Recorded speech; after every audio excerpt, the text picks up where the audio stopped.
Boom. My heart stopped as I stood frozen, a half-eaten sandwich dangling from my hand, staring out my kitchen window like I'd just witnessed an alien invasion. There, in my backyard, was Karen, our neighborhood's self-proclaimed HOA dictator, the queen of petty complaints, the terror of every mailbox and lawn ornaments plashing around in my pool like she was auditioning for a tropical resort commercial. She wasn't alone. Oh no, this wasn't a solo crime. Karen had brought an entire entourage of her loud, obnoxious friends, all laughing, shrieking, and clinking cocktail glasses as if my backyard was their personal party palace. My blood boiled hotter than a summer sidewalk. This wasn't just a pool party. This was a full-on invasion of my property, led by the one person who'd spent the last 2 years making my life miserable over the tiniest violations. Let me paint the picture for you. It was a blistering Saturday afternoon, the kind where the air feels like a hairdryer on high. I'd just gotten back from a quick grocery run, planning to spend the day chilling with a cold drink and some Netflix. My backyard pool was my sanctuary, a sparkling, turquoise escape I'd saved up for years to install. It's my pride and joy, complete with a little waterfall feature and a deck I built myself. Once I glanced out the window, expecting to see my quiet oasis, I saw them.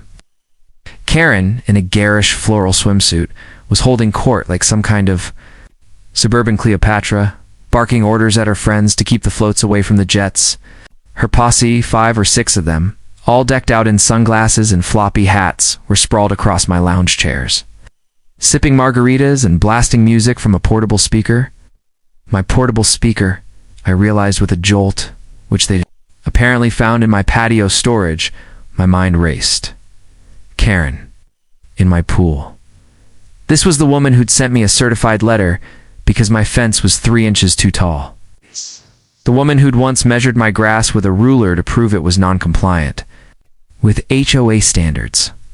The woman who'd complained that my porch light was disrupting the neighborhood aesthetic because it was 60 watts instead of 40. And now, here she was, treating my backyard like her personal Club Med. The audacity was unreal. I could feel my pulse hammering in my ears, a mix of rage and disbelief.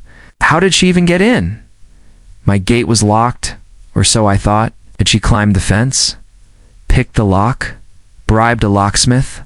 With Karen, anything was possible. But here's where it gets juicy. Karen and her crew had no idea they were about to fall into my trap. See, my pool wasn't just any pool. After a string of neighborhood kids sneaking in last summer, I'd installed a secret weapon, a pool dye system designed to catch unauthorized swimmers. It's a genius little setup, completely harmless, non-toxic, and washes off after a few days. But when someone swims in it, their skin turns a vibrant, unmistakable shade of blue. We're talking Smurf level, glow in the dark, you can't miss it. Blue. I hadn't told a soul about it, not even my closest neighbors. Why? Because I wanted to catch trespassers in the act, and oh boy, was this about to be the catch of the century. As I stood there, sandwich forgotten, I grabbed my phone and hit record. My hands were practically shaking with excitement. This wasn't just about catching Karen. This was about justice. For every nitpicky email, every passive-aggressive note. Every time she'd marched up to my door to lecture me about my unacceptable mailbox color, apparently. Eggshell isn't the same as ivory. I zoomed in on Karen, who was now attempting a dramatic swan dive into the deep end, and I couldn't help but smirk. She had no idea what was coming. Her friends were already splashing around, oblivious to the chemical reaction brewing beneath the surface. I leaned closer to the window, my phone capturing every second of this soon-to-be legendary moment. This was going to be better than any reality TV show. Karen was about to learn a lesson, and it was going to be blue. Let's rewind so you get the full picture. I'm Jake, a 32-year-old graphic designer who traded city life for a slice of suburban peace 2 years ago. I dreamed of owning a home with a big backyard and a pool, a place to unwind, host barbecues, maybe even start a family someday. This neighborhood seemed perfect. Quiet streets, kids on bikes, neighbors who waved as you mowed the lawn. I found a fixer-upper with a great lot, poured my savings into it, and spent months turning the backyard into my personal oasis. The pool. was the crown jewel crystal clear, with a small waterfall and a deck I built with my own hands. It wasn't just a pool. It was my escape from deadlines, stress, and the chaos of the world. But then there was Karen. Oh, Karen, if you've ever had a neighbor who lives to make your life harder, you know the type. Karen wasn't just any HOA member. She was the unofficial enforcer, the self-appointed guardian of neighborhood standards. From the moment I moved in, she had me in her crosshairs. My first week I got a letter because my dog, Max, barked once during a thunderstorm. A week later, she knocked on my door to complain that my car was parked an inch over the driveway line an inch. She even measured my grass with a ruler one morning, claiming it was non-compliant at 3.5 inches instead of the HOA's maximum of 3. My favorite? The time she sent a certified letter because my porch light was 60 watts instead of the approved 40, saying it disrupted the neighborhood aesthetic. I'm a laid-back guy, but Karen was testing every ounce of my patience. It wasn't just me. Karen terrorized the whole neighborhood. She'd patrol the streets with a notepad, jotting down violations like a suburban Sherlock Holmes. Mrs. G. Thompson got a fine for planting tulips instead of roses. The Garcias were scolded for their gaudy Christmas lights. Even kids weren't safe. Kieran once lectured a 10-year-old for leaving a skateboard on his driveway. The HOA board, a group of spineless yes-men, let her run the show, because she'd been there longest and knew the bylaws like a lawyer. We all grumbled about her, but no one dared confront her. She had a way of making you feel like you were the problem. The pool die idea came last summer after a breaking point. I'd come home one night to find a group of neighborhood teens partying in my pool, leaving empty soda cans and chip bags everywhere. They'd climbed the fence, thinking I wouldn't notice. I was furious not just because they trespassed, but because that pool was my sanctuary, paid for with years of overtime and side gigs. I wasn't about to let it become the neighborhood's free-for-all. After some late-night Googling, I found the perfect solution: a pool dye system. It's a clever little product, completely safe, invisible in the water, but when someone swims, it reacts with their skin, turning it a bright electric blue for a few days. It's like a security alarm you wear on your body. Installed it and tested it myself. Yep, I was a smurf for a day, and let me tell you, it's a wild look. I didn't tell anyone, not even my buddy Mike next door. Why? Because I wanted to catch trespassers in the act, and I wanted it to be undeniable. But Karen, sneaking in, was a plot twist I didn't see coming. I'd always suspected she was nosy. She'd peer over my fence when I was grilling, probably checking for unapproved charcoal emissions or some nonsense. I later found out she'd gotten a key to my gate from the previous owner, who'd given it to her for HOA inspections. Can you believe that? She'd been letting herself into my yard whenever she pleased, probably snooping for violations. Well, this time, she'd picked the wrong pool to crash. Now, let's get to the good part, the moment that made this whole saga worth it. Picture this. Karen's in her element, ruling the pool like a suburban lifeguard, barking at her friends to keep the floats away from the jets. While sipping a margarita from a glass she'd swiped from my patio bar, her posse, 6 of them, all decked out in sunglasses, floppy hats, and tacky swimwear, were having the time of their lives, oblivious to the fact they were trespassing on my property. The sun was blazing, the music was blaring from my speaker, which they'd rummaged from my storage, and I was behind my kitchen window, phone in hand, recording every second like a wildlife documentary filmmaker waiting for the lion to pounce. Then it started. Greg, a loud guy in a Hawaiian shirt who'd been doing backflips to impress the group, climbed out of the pool to grab another drink from the cooler they'd brought because apparently my fridge was next on their raid list. As he stepped onto the deck, dripping wet, something magical happened. His legs began to shimmer, not with water, but with a bright electric blue that spread like wildfire. It started at his ankles, crept up his calves, and by the time he reached the cooler, his entire lower half looked like it had been dipped in a vat of blue food coloring. He didn't notice at first, too busy cracking open a soda and bragging about his epic flip. But Linda, Karen's bestie with a voice like a foghorn, spotted it. "Greg, what's wrong with your LEGS?" she shrieked, pointing with a trembling finger. The whole party froze. Greg looked down, and his face went from cocky to horrified in a split second. "What the?" he yelped, dropping his soda, which exploded across my deck. He started scrubbing his legs frantically with his hands, as if he could wipe away the neon glow. Spoiler alert, you can't. The dye was in full effect, and the more he rubbed, the more it spread, turning his hands blue too. The group erupted into chaos. Linda scrambled out of the pool, her arms flailing, only to realize her own skin was starting to glow blue. "Oh my God, it's happening to me," she wailed, holding up her hands like they were radioactive. One by one, the others climbed out, each revealing a new shade of Smurf. There was Tina, whose legs looked like they belonged in an Avatar movie. Steve, whose chest was a patchwork of blue splotches. Poor Janet, who'd been floating on my inflatable flamingo and now had blue streaks running down her face like war paint. Karen was the last to notice. She was still in the pool, barking orders like a drill sergeant, when she caught sight of her blue-tinted arms. Her margarita glass slipped from her hand, splashing into the water. "What?" And she let out a scream that could have shattered windows. "What is this?" she bellowed, splashing to the edge of the pool and hauling herself out.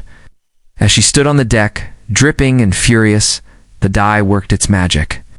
Her arms, legs, and even her face started glowing a vibrant, unmistakable blue. She looked like she'd been dunked in a bucket of blue paint at a rave. Her friends were screaming, running in circles, trying to rinse off in the pool, which, pro tip, only makes the dye spread faster. One guy even tried wiping his arms with my patio towels, leaving blue streaks all over them. My towels. I was laughing so hard I nearly dropped my phone, tears streaming down my face as I zoomed in on Karen's horrified expression. Our eyes locked through the window, and I swear if looks could kill, I'd be 6 feet under. She knew I was behind this, and oh boy, was she about to lose it. I kept recording, capturing every glorious moment, the chaos, the blue footprints all over my deck, the sheer panic as Karen's crew realized they were glowing like human highlighters. This wasn't just a prank. This was karma in Technicolor, and I had front row seats. Here's where things got epic. Karen, now a glowing blue beacon of fury, stormed across my deck, leaving a trail of blue footprints like some kind of Smurf crime scene. Her posse trailed behind, a motley crew of blue-tinted trespassers each, looking more embarrassed than the last. There was Greg, clutching a towel to hide his glowing legs. Linda, wrapping her arms around herself, as if she could conceal her neon hands. And poor Janet, whose face was streaked with blue like she'd lost a fight with a paint roller. They were a walking disaster, and Karen was their fearless, furious leader. Marching to my back door with the wrath of a suburban warlord, I took a deep breath, steadied my phone, still recording. Because this was pure gold, and opened the door with the calmest smile I could muster. "Jake," Karen bellowed, her voice echoing across the backyard. She thrust her blue arms in my face, waving them like they were evidence in a courtroom. "What did you do to us? Your pool did this. This is an outrage. I'm calling the police, the HOA, my lawyer, everyone." Her face, already flushed with anger, looked even more ridiculous under the blue glow, like an angry blueberry trying to lecture me. Her friends crowded behind her, muttering nervously, some still trying to scrub their skin with my patio towels, which were now ruined thanks to them. I leaned against the doorframe, phone angled to catch every second of this meltdown, and let her rant for a moment. This was too good. "Hold up, Karen," I said, keeping my voice steady but firm, like I was talking to a toddler throwing a tantrum. "First off, why were you and your friends in my pool without permission? That's trespassing, plain and simple. Don't get to waltz onto my property, use my stuff, and throw a party like you own the place." Her jaw dropped, and I could see the gears turning in her head, searching for a comeback. Before she could interrupt, I held up a hand and continued. "Second, that blue dye, it's a harmless, non-toxic pool additive designed to catch people who think my backyard's a public park. It washes off in a few days, but it's doing its job, showing everyone exactly who's been sneaking into my pool." Karen's eyes widened, and for a split second, I saw panic flicker across her face. Wasn't used to being caught, let alone called out. Her friends started shifting uncomfortably, whispering to each other. Greg piped up, his voice shaky. You mean this stuff comes off? It better, man. I've got a meeting tomorrow. Linda, still clutching her blue hands, snapped at him. Shut up, Greg. This is Karen's fault. Oh, the cracks in their little alliance were already showing, and I was loving every second. Karen, desperate to regain control, tried to pivot. This is entrapment, she declared, pointing a blue finger at me like she was Perry Mason. You can't just put chemicals in your pool to trick people. That's illegal. I'm the HOA president, and I have every right to inspect properties for compliance. I couldn't help it. I laughed out loud, which only made her face turn a deeper shade of furious, if that was even possible under the blue. Inspect? I said, raising an eyebrow. Karen, you were swimming, drinking margaritas, and using my speaker for your party. That's not an inspection, that's a takeover. And last I checked, the HOA bylaws don't give you a free pass to trespass. I held up my phone, the red record button still blinking. Oh, and by the way, I've got this all on video, every splash, every drink, every blue footprint. Care to explain to the HOA board why their president is breaking her own rules? The crowd behind her gasped. Linda dropped her towel, revealing her glowing arms, and whispered, You're recording. Greg groaned. Oh man, my wife's gonna kill me? Janet just stood there, looking like she wanted the ground to swallow her whole. Karen's face twisted into a mix of rage and humiliation. She knew she was cornered. She tried one last deflection.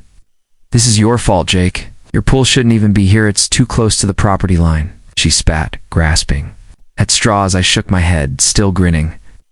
Nice try, Karen, but my pool's fully permitted and up to code. Unlike your little stunt here, which is textbook trespassing, maybe you should have read the bylaws before diving in. Her friends were now backing away, clearly wanting no part of this showdown. Karen sputtered, searching for words, but all she managed was, This isn't over, Jake. Before turning on her heel and storming off, leaving a trail of blue footprints. Across my patio, her posse scurried after her, a defeated, glowing parade of Smurfs. The next morning, the neighborhood was like a wildfire of gossip, and Karen's blue skin was the spark that set it ablaze. By 8 a.m., my phone was buzzing with texts from neighbors, all wanting the juicy details of what had gone down. Karen, the woman who'd ruled our cul-de-sacs with an iron fist and a clipboard, had become the laughingstock of the block. Couldn't step outside without hearing whispers of Blue Karen or catching someone stifling a laugh. I heard she tried to go to the grocery store that morning, wearing a long-sleeved hoodie and sunglasses, despite the 90-degree heat, but her blue hands gave her away. The cashier, a teenager who lived a few streets over, reportedly asked, Ma'am, are you okay? You look smurfy. Karen fled the store, her face or what wasn't blue of it burning with embarrassment. I decided to fan the flames a bit. I'd edited the video from my phone into a YouTube-friendly masterpiece, blurring faces just enough to avoid any legal drama but keeping the blue glow in all its glory.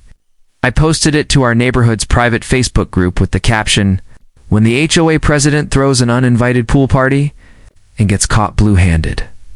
The comments exploded. Blue Karen for the win, wrote Mrs. Thompson, who'd once gotten a fine for her unauthorized tulips. Karma's got a new color, chimed in Mike, my next-door neighbor who'd been dying to see Karen taken down a peg. Even the quiet old guy at the end of the street, Mr. Jenkins, commented, Best thing I've seen since the moon landing? The post racked up hundreds of likes, shares, and laughing emojis, and I heard it even made it to a neighboring HOA's group chat. The HOA board couldn't ignore the scandal. Karen had always been their untouchable queen, but my video was ironclad evidence of her trespassing. At the next emergency board meeting held via Zoom because Karen refused to show her blue face in public, they voted unanimously to fine her $500 for violating property rules and suspend her from her HOA president duties for 3 months. Tuned into the meeting open to all residents, thank goodness. And let me tell you, watching Karen try to defend herself was pure comedy. She claimed she was inspecting my pool for potential safety hazards, but the board wasn't buying it. One member, a no-nonsense retire, let's be real, Karen, you were throwing a party. The chat filled with clapping emojis, and I nearly choked on my coffee. Karen's posse didn't fare much better. Greg, the Hawaiian shirt guy, was spotted at the local coffee shop, still faintly blue, mumbling about how he'd never follow Karen's lead again. Linda, her bestie, posted an apology on the neighborhood group, claiming she didn't know it was trespassing, which nobody believed. Janet, the one with the blue-streaked face, apparently called in sick to work for 3 days, too embarrassed to show up looking like an extra from Avatar. The dye, true to its promise, washed off everyone after a few days of scrubbing, but the damage to their reputations, that was permanent. As for me, I became a bit of a neighborhood legend. Neighbors started calling me Blue Jake, and I leaned into it, even wearing a blue t-shirt to the next HOA meeting for laughs. People I barely knew stopped by to high-five me or ask where I got the pool dye. Online, but I'm not spilling the brand, I'd say with a wink. A few even ordered their own, joking about setting up their own traps for nosy neighbors. My buddy Mike threw a barbecue the next weekend and toasted to the guy who turned Karen blue, which got a huge cheer. Kids in the neighborhood started drawing chalk Smurfs on the sidewalks. And someone taped a blue construction paper crown labeled Karen to the HOA's community bulletin board. It was glorious. The best part, my pool's been trespasser-free ever since. Word spread that Blue Jake doesn't mess around, and nobody's dared to hop my fence. Karen, meanwhile, has kept a low profile. I saw her a week later, her skin back to normal, but her ego clearly still bruised. She avoided eye contact, scurrying to her car like a fugitive. Rumor has it she's thinking of stepping down from the HOA entirely, which would be the ultimate victory. The neighborhood feels lighter now, like we've all been freed from her. Reign of terror, so YouTube fam. That's the saga of how I turned my nosy HOA Karen blue and became a suburban hero. Have you ever dealt with a neighbor like Karen? Drop your wildest stories in the comments. I'm dying to hear them. If you love this tale, smash that like button, subscribe, and hit the bell for more crazy neighborhood drama. Hey, stay out of my pool, unless you're ready to glow blue.